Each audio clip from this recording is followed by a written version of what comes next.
10ാം ക്ലാസ്സിലെ SCERT social science പാഠഭാഗത്തു നിന്നുള്ള മറ്റൊരു മോക്ക് ടെസ്റ്റാണ് ഇന്നത്തെ ഓഡിയോയിൽ ഉൾപ്പെടുത്തിയിട്ടുള്ളത്. ചാപ്റ്റർ ഇന്ത്യ സാമ്പത്തിക ഭൂമിശാസ്ത്രം എന്ന പാഠഭാഗത്തു നിന്നുള്ള ക്വസ്റ്റ്യൻസാണ് ഇന്നത്തെ ഓഡിയോയിൽ ഉൾപ്പെടുത്തിയിട്ടുള്ളത്. ക്വസ്റ്റ്യൻസിലേക്ക് കിടക്കാം. ഫസ്റ്റ് ക്വസ്റ്റ്യൻ, കൃഷി ചെയ്യുന്ന കാലത്തിൻ്റെ അടിസ്ഥാനത്തിൽ ഇന്ത്യയിലെ കാർഷിക വിളകളെ 3ആയി തരംതിരിച്ചിരിക്കുന്നു. അവയേതെല്ലാം? ഖാരിഫ്, റാബി, സെയ്ദ്. ഖാരിഫ്, റാബി, സെയ്ദ്. ഖാരിഫ് വിളയിറക്കുന്ന കാലം ഏതു മാസമാണ്? ഖാരിഫ് വിളയിറക്കൽ കാലം ജൂൺ, മൺസൂണിൻ്റെ ആരംഭകാലത്തിലാണ് ഖാരിഫ് വിള ഇറക്കുന്നത്. ഖാരിഫിൻ്റെ വിളവെടുപ്പ് കാലം എന്നാണ്. നവംബർ ആദ്യമാണ് ഖാരിഫിൻ്റെ വിളവെടുപ്പ് കാലം, അതായത് മൺസൂണിൻ്റെ അവസാനം. റാബി വിളയിറക്കൽ കാലം എന്നാണ്.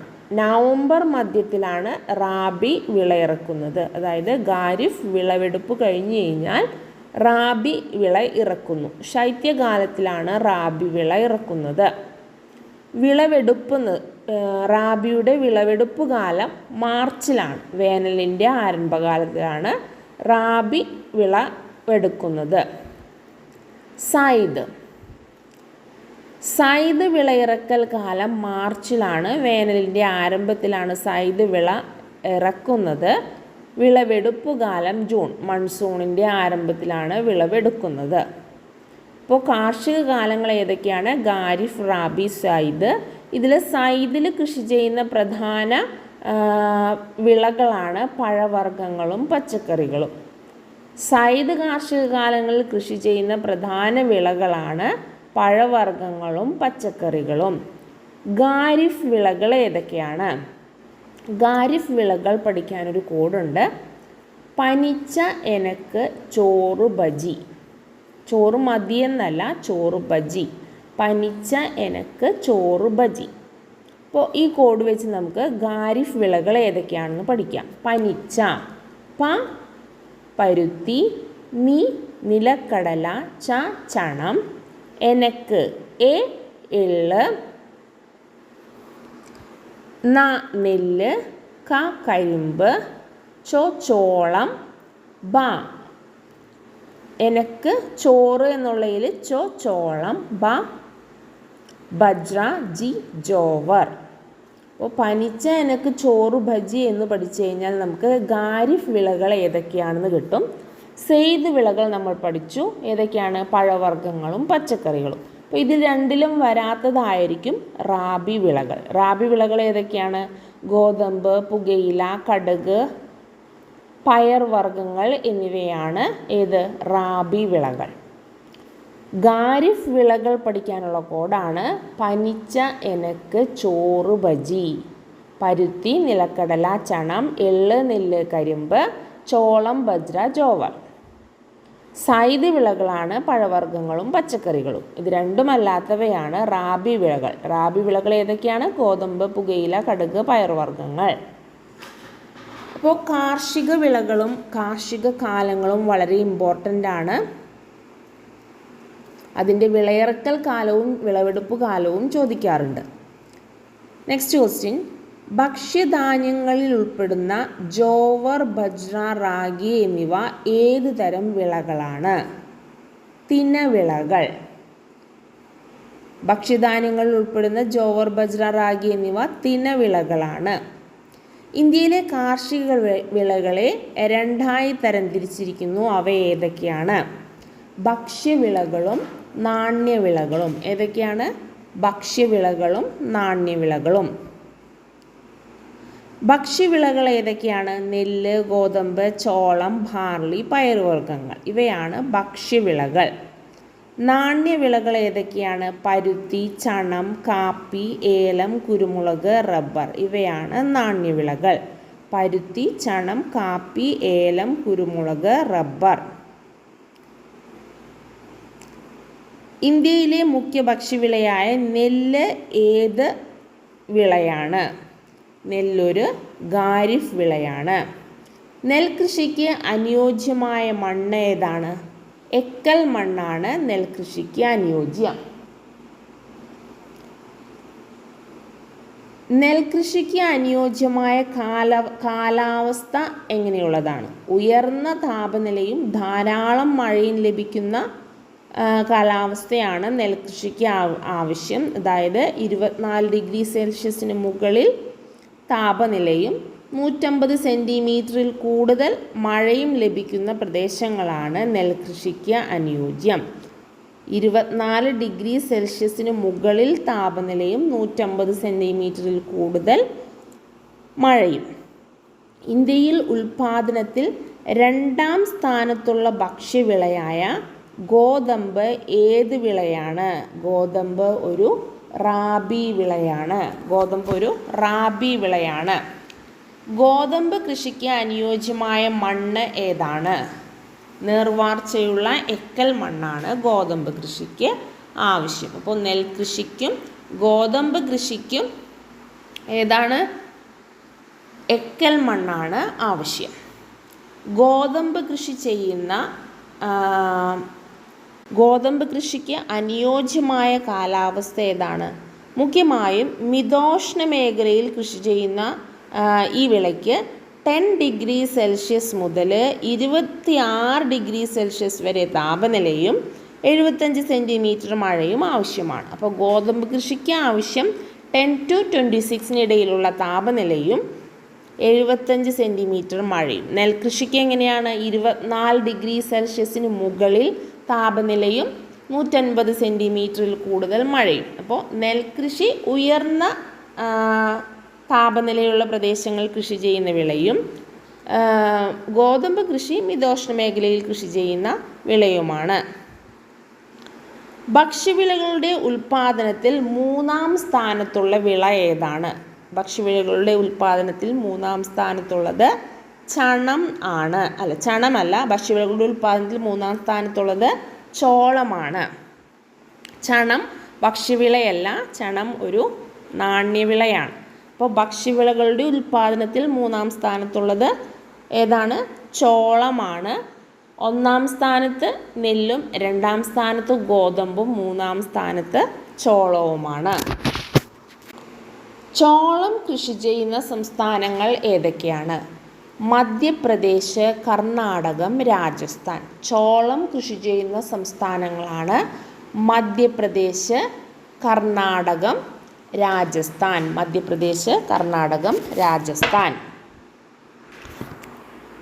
നാണ്യവിളകളെ നമുക്ക് 4ആയി തിരിക്കാം. അവ ഏതൊക്കെയാണ്? നാരുവിളകൾ, പാനീയവിളകൾ, സുഗന്ധവിളകൾ, മറ്റു വിളകൾ.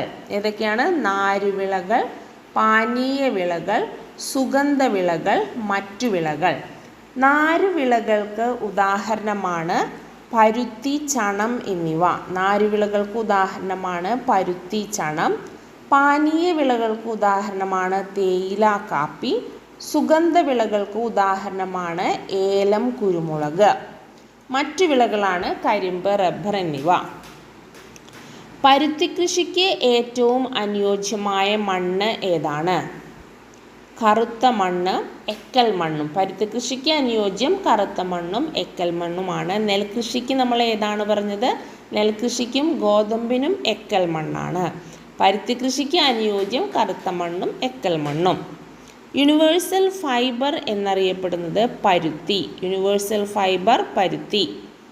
പരുത്തി ഉൽപ്പാദനത്തിൽ ഇന്ത്യയുടെ സ്ഥാനം 1. സ്ഥാനത്താണ് പരുത്തി ഉൽപ്പാദനത്തിൽ ഇന്ത്യ. ഇന്ത്യയിലെ ഏറ്റവും വലിയ കൃഷി അധിഷ്ഠിത വ്യവസായമാണ് പരുത്തിത്തുണി വ്യവസായം. ഇന്ത്യയിലെ ആദ്യത്തെ പരുത്തിത്തുണി മിൽ സ്ഥാപിതമായത് എവിടെയാണ്? 1818 കൊൽക്കത്തയിൽ കൊൽക്കത്തയിലെ ഫോർട്ട് ഗ്ലാസ്റ്റർ എന്ന സ്ഥലത്താണ് ഇന്ത്യയിലെ ആദ്യത്തെ പരുത്തിത്തുണി മിൽ സ്ഥാപിതമായത്. ഇന്ത്യയിൽ പരുത്തിത്തുണിയുടെ വൻതോതിൽ ഉൽപ്പാദനം ആരംഭിച്ച വർഷം 1854. ഇന്ത്യയിലെ കോട്ടോണോപോളിസ് എന്നറിയപ്പെടുന്ന നഗരം ഏതാണ്? മുംബൈ. ഇന്ത്യയിലെ ഏറ്റവും പ്രധാന പരുത്തിത്തുണി ഉൽപ്പാദന കേന്ദ്രം മുംബൈ ആയതിനാലാണ് ഈ നഗരം കോട്ടോണോപോളിസ് എന്നറിയപ്പെടുന്നത്. മുംബൈ കഴിഞ്ഞാൽ ഇന്ത്യയിലെ പ്രധാന പരുത്തിത്തുണി വ്യവസായ കേന്ദ്രമാണ് ഗുജറാത്തിലെ അഹമ്മദാബാദ്. ചണം കൃഷിക്ക് അനുയോജ്യമായ മണ്ണ് ഏതാണ്? നീർവാർച്ചയുള്ള എക്കൽ മണ്ണ്. നെൽകൃഷിക്കും ഗോതമ്പ് കൃഷിക്കും ചണം കൃഷിക്കും ആവശ്യം എക്കൽ മണ്ണാണ്. പ്രധാന ചണ ഉൽപാദന മേഖല ഏതാണ്? പശ്ചിമ ബംഗാളിലെ ഗംഗ ബ്രഹ്മപുത്ര ഡെൽറ്റ പ്രദേശമാണ് പ്രധാന ചണ ഉൽപാദന മേഖല. ചണം പ്രധാനമായും ഉൽപ്പാദിപ്പിക്കുന്ന സംസ്ഥാനങ്ങൾ ഏതൊക്കെയാണ്? പശ്ചിമ ബംഗാൾ, അസം, ഒഡീഷ. ചണം ഏറ്റവും കൂടുതൽ കൃഷി ചെയ്യുന്നത് പശ്ചിമ ബംഗാൾ, അസം, ഒഡീഷ. പശ്ചിമ ബംഗാൾ, അസം, ഒഡീഷ. ഇന്ത്യയിൽ പ്രധാനമായും തേയിലത്തോട്ടങ്ങളുള്ള സംസ്ഥാനങ്ങൾ ഏതൊക്കെയാണ്? അസം, പശ്ചിമ ബംഗാൾ, കേരളം, തമിഴ്നാട്. തേയിലത്തോട്ടങ്ങളുള്ള സംസ്ഥാനങ്ങളാണ് അസം, പശ്ചിമ ബംഗാൾ, കേരളം, തമിഴ്നാട്. തേയിലത്തോട്ടത്തിന് ആവശ്യമായ കാലാവസ്ഥ എങ്ങനെയുള്ളതാണ്? 200 മുതൽ 250 സെൻറ്റിമീറ്റർ വരെ വാർഷിക വർഷപാതവും 25 ഡിഗ്രി മുതൽ 30 ഡിഗ്രി സെൽഷ്യസ് വരെ താപനിലയുമുള്ള കുന്നിൻ ചെരുവുകളിലാണ് തേയില കൃഷി ചെയ്യുന്നത്. അപ്പോൾ തേയില കൃഷിക്ക് അനുയോജ്യം 200 മുതൽ 250 സെൻറ്റിമീറ്റർ വരെ വാർഷിക വർഷപാതം, 25 ഡിഗ്രി മുതൽ 30 ഡിഗ്രി സെൽഷ്യസ് വരെ താപനില, ഇങ്ങനെയുള്ള കുന്നിൻ ചെരുവുകളിലാണ് തേയില കൃഷി ചെയ്യുന്നത്. ഒരു ഉഷ്ണമേഖലാ തോട്ടവിളയ്ക്ക് ഉദാഹരണമാണ് കാപ്പി. ഇന്ത്യയിലെ കാപ്പിത്തോട്ടങ്ങൾ ഏതൊക്കെ സംസ്ഥാനങ്ങളിലാണ്? കേരളം, തമിഴ്നാട്. പശ്ചിമഘട്ട മലനിരകളിലാണ് പ്രധാനമായും കാപ്പിത്തോട്ടങ്ങൾ ഉള്ളത്. കേരളത്തിലും തമിഴ്നാട്ടിലും ആണ് പ്രധാനമായും കാപ്പിത്തോട്ടങ്ങൾ ഉള്ളത്. അന്താരാഷ്ട്ര വിപണിയിൽ ഏറെ ആവശ്യക്കാരുള്ള മുന്തിയ ഇനം കാപ്പി കുരു ഏതാണ്? അറബിക്ക. ഇന്ത്യ പ്രധാനമായും മുഖ്യമായും ഉൽപ്പാദിപ്പിക്കുന്ന അറബിക്ക എന്ന ഇനം കാപ്പിക്കുരുവാണ്. ആകെ ഇന്ത്യയിലെ കാപ്പി ഉൽപ്പാദനത്തിൻ്റെ 2/3 ഉൽപ്പാദിപ്പിക്കുന്ന സംസ്ഥാനം കർണാടക. ഇന്ത്യ കൃഷി ചെയ്യുന്ന പ്രധാന സുഗന്ധ വിളകൾ ഏതൊക്കെയാണ്? ഏലം, കുരുമുളക്, ജാതി, ഗ്രാമ്പു, മഞ്ഞൾ. ഏതൊക്കെയാണ്? ഏലം, കുരുമുളക്, ജാതി, ഗ്രാമ്പു, മഞ്ഞൾ ഇവയാണ് ഇന്ത്യ കൃഷി ചെയ്യുന്ന പ്രധാന സുഗന്ധവിളകൾ. കരിമ്പ് ഒരു ഉഷ്ണമേഖലാ വിളയാണ്. കരിമ്പ് കൃഷിക്ക് അനുയോജ്യമായ മണ്ണിനങ്ങളാണ് കറുത്ത മണ്ണും എക്കൽ മണ്ണും. അപ്പോൾ പരുത്തി കൃഷിക്ക് ആവശ്യവും കറുത്ത മണ്ണും എക്കൽ മണ്ണുമാണ്. കരിമ്പ് കൃഷിക്ക് ആവശ്യവും കറുത്ത മണ്ണും എക്കൽ മണ്ണുമാണ്. എന്നാൽ നെല്ല്, ഗോതമ്പ്, ചണം എന്നീ കൃഷികൾക്ക് ആവശ്യം എക്കൽ മണ്ണ് മാത്രമാണ്. പഞ്ചസാരയും ശർക്കരയും ഉൽപ്പാദിപ്പിക്കുന്നത് എന്തിൽ നിന്നാണ്? കരിമ്പിൽ നിന്നാണ്. കരിമ്പ് വിളവെടുത്ത് കഴിഞ്ഞാൽ ഉടൻ തന്നെ ഫാക്ടറികളിൽ എത്തിച്ച് നീരെടുക്കുന്നതിനുള്ള കാരണം എന്താണ്? കരിമ്പിലെ സുക്രോസിൻ്റെ അളവ് കുറയും, അല്ലെങ്കിൽ കരിമ്പിലെ സുക്രോസിൻ്റെ അളവ് കുറയുന്നത് കൊണ്ടാണ് വേഗം തന്നെ ഫാക്ടറികളിൽ എത്തിച്ച് നീരെടുക്കുന്നത്. 25 ഡിഗ്രി സെൽഷ്യസിൽ കൂടിയ താപനിലയും 150 ഡിഗ്രി സെൽഷ്യസ് മീറ്ററിൽ ഉയർന്ന മഴയുമാണ് റബ്ബർ കൃഷിക്ക് അനുയോജ്യം. റബ്ബർ കൃഷിക്ക് അനുയോജ്യമായ കാലാവസ്ഥ ഏതാണ്? 25 ഡിഗ്രി സെൽഷ്യസിൽ കൂടിയ താപനിലയും 150 സെൻറ്റിമീറ്ററിൽ മുകളിൽ മഴയും. റബ്ബർ കൃഷിക്ക് അനുയോജ്യമായ മണ്ണ് ലാറ്ററൈറ്റ് മണ്ണ്. നെല്ല്, ഗോതമ്പ്, ചണം എന്നീ കൃഷിക്ക് ആവശ്യം എക്കൽ മണ്ണാണ്. പരുത്തി കൃഷിക്കും കരിമ്പ് കൃഷിക്കും ആവശ്യം കറുത്ത മണ്ണും എക്കൽ മണ്ണുമാണ്. ഇനി റബ്ബർ കൃഷിക്ക് ആവശ്യം ലാറ്ററൈറ്റ് മണ്ണ്. റബ്ബർ കൃഷിക്ക് ആവശ്യമായ മണ്ണ് ഏതാണ്? ലാറ്ററൈറ്റ് മണ്ണ്. ഇന്ത്യയിൽ ഏറ്റവും കൂടുതൽ റബ്ബർ ഉൽപ്പാദിപ്പിക്കുന്ന സംസ്ഥാനം കേരളം. റബ്ബറിൻ്റെ ജന്മദേശം ബ്രസീൽ. ഇന്ത്യയിലേക്ക് ആദ്യമായി റബ്ബർ വിത്തുകൾ കൊണ്ടുവന്നത് സർ വില്യം ഹെൻറി. 1875 ബ്രിട്ടീഷുകാരനായ സർ വില്യം ഹെൻറിയാണ് ഇന്ത്യയിലേക്ക് ആദ്യമായി റബ്ബർ വിത്തുകൾ കൊണ്ടുവന്നത്. നെക്സ്റ്റ്, ധാതുക്കളും ധാതു അധിഷ്ഠിത വ്യവസായങ്ങളും. ധാതുക്കളെ എത്രയായി തരംതിരിക്കാം? 2ആയി തരംതിരിക്കാം. അവ ലോഹധാതുക്കളും അലോഹധാതുക്കളും. ലോഹധാതുക്കളെ 2ആയി തരംതിരിച്ചിരിക്കുന്നു: ഇരുമ്പിൻ്റെ അംശമുള്ളവയും ഇരുമ്പിൻ്റെ അംശമില്ലാത്തവയും. ഇരുമ്പിൻ്റെ അംശമുള്ള ലോഹധാതുക്കൾ ഏതൊക്കെയാണ്? ഇരുമ്പയിര്, മാംഗനീസ്. ഇരുമ്പിൻ്റെ അംശം ഇല്ലാത്ത ലോഹധാതുക്കളാണ് സ്വർണം, വെള്ളി, ചെമ്പ്, ബോക്സൈറ്റ്. ഇരുമ്പിൻ്റെ അംശം ഇല്ലാത്തവ ഏതൊക്കെയാണ്? സ്വർണം, വെള്ളി, ചെമ്പ്, ബോക്സൈറ്റ്. സ്വർണം, വെള്ളി, ചെമ്പ്, ബോക്സൈറ്റ്. അലോഹധാതുക്കൾ. അലോഹധാതുക്കളെ 2ആയി തിരിച്ചിരിക്കുന്നു: ധാതു ഇന്ധനങ്ങളും മറ്റു ധാതുക്കളും. ധാതു ഇന്ധനങ്ങൾ ഏതൊക്കെയാണ്? കൽക്കരി, പെട്രോളിയം. മറ്റു ധാതുക്കളാണ് അബ്രം. ഇരുമ്പ് വേർതിരിച്ചെടുക്കുന്നത് എന്തിൽ നിന്നാണ്? ഇരുമ്പയിരിൽ നിന്നാണ് ഇരുമ്പ് വേർതിരിച്ചെടുക്കുന്നത്. ഇന്ത്യയിൽ കാണപ്പെടുന്ന ഇരുമ്പയിര് നിക്ഷേപങ്ങളാണ് മാഗ്നറ്റൈറ്റ്, ഹെമറ്റൈറ്റ്, ലിമോണൈറ്റ്, സിഡറൈറ്റ്. ഏതൊക്കെയാണ് ഇരുമ്പയിര് നിക്ഷേപങ്ങൾ? Magnetite, hematite, limonite, siderite. Magnetite, hematite, limonite, siderite. ലോകത്തെ മൊത്തം ഇരുമ്പയിര് നിക്ഷേപത്തിൻ്റെ എത്ര ശതമാനമാണ് ഇന്ത്യയിൽ? 20%. ലോകത്തെ മൊത്തം ഇരുമ്പയിര് നിക്ഷേപത്തിൻ്റെ 20% ഇന്ത്യയിലാണ്. സുന്ദർഗഡ്, മയൂർഭഞ്ച്, ഝാർ എന്നീ ഖനന മേഖലകൾ, ഇരുമ്പയിര് ഖനന മേഖലകൾ സ്ഥിതി ചെയ്യുന്ന സംസ്ഥാനമാണ് ഒഡീഷ. സുന്ദർഗഡ്, മയൂർഭഞ്ച്, ഝാർ എന്നിവ സ്ഥിതി ചെയ്യുന്നത് ഒഡീഷയിലാണ്. സിഗ്ബം ദുർഗ് എന്നീ ഇരുമ്പയിര് ഖനന മേഖലകൾ സ്ഥിതി ചെയ്യുന്നത് ജാർഖണ്ഡിലാണ്. സിഗ്ബം, ദുർഗ് എന്നിവ ജാർഖണ്ഡിലാണ്. ബെല്ലാരി, ചിക്മംഗ്ലൂർ, ഷിമോഗ, ചിത്രദുർഗ് എന്നീ ഇരുമ്പയിര് ഖനന മേഖലകൾ കർണാടകയിൽ സ്ഥിതി ചെയ്യുന്നു. തമിഴ്നാട്ടിലെ ഇരുമ്പയിര് ഖനന മേഖലകളാണ് സേലം, നീലഗിരി എന്നിവ. ഒന്നുകൂടി പറയാം: സുന്ദർഗഡ്, മയൂർഭഞ്ച്, ഝാർ എന്നിവ ഒഡീഷയിലും, സിഗ്ബം, ദുർഗ് എന്നിവ ജാർഖണ്ഡിലും, ബെല്ലാരി, ചിക്മംഗ്ലൂർ, ഷിമോഗ, ചിത്രദുർഗ് എന്നിവ കർണാടകയിലും, മർമഗോവ ഗോവയിലും, സേലം, നീലഗിരി എന്നിവ തമിഴ്നാട്ടിലും സ്ഥിതി ചെയ്യുന്നു. ഇന്ത്യയിലെ ഏറ്റവും വലിയ ധാതു അധിഷ്ഠിത വ്യവസായം ഏതാണ്? ഇരുമ്പയിര് വ്യവസായം. ഇരുമ്പുരുക്ക് വ്യവസായശാലകൾക്ക് ആവശ്യമായ അസംസ്കൃത വസ്തുക്കൾ ഏതൊക്കെയാണ്? ഇരുമ്പയിര്, കൽക്കരി, മാംഗനീസ്, ചുണ്ണാമ്പുകല്ല്, ഡോളമൈറ്റ്. ഇരുമ്പുരുക്ക് വ്യവസായത്തിന് ആവശ്യമായ അസംസ്കൃത വസ്തുക്കളാണ് ഇരുമ്പയിര്, കൽക്കരി, മാംഗനീസ്, ചുണ്ണാമ്പുകല്ല്, ഡോളമൈറ്റ്.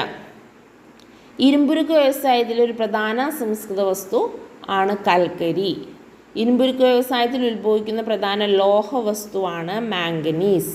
മാംഗനീസ് ഉൽപ്പാദനത്തിൽ ഏറ്റവും മുന്നിലുള്ള ഇന്ത്യൻ സംസ്ഥാനം ഒഡീഷ.